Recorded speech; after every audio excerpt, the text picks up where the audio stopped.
Google Workspace is an excellent tool for virtual assistants, offering cloud-based apps to streamline tasks, manage projects, and collaborate efficiently. Here's how to use it.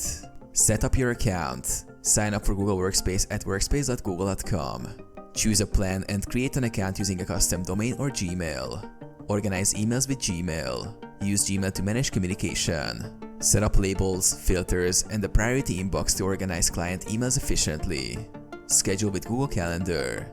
Manage appointments and meetings with Google Calendar. Share calendars with clients for real-time collaboration and set reminders to stay on track.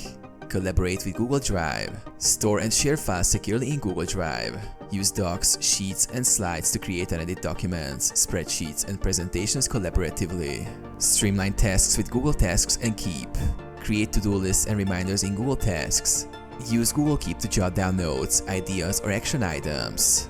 Host meetings with Google Meet. Schedule and conduct virtual meetings using Google Meet. Share screens and collaborate in real time. Administer access and security.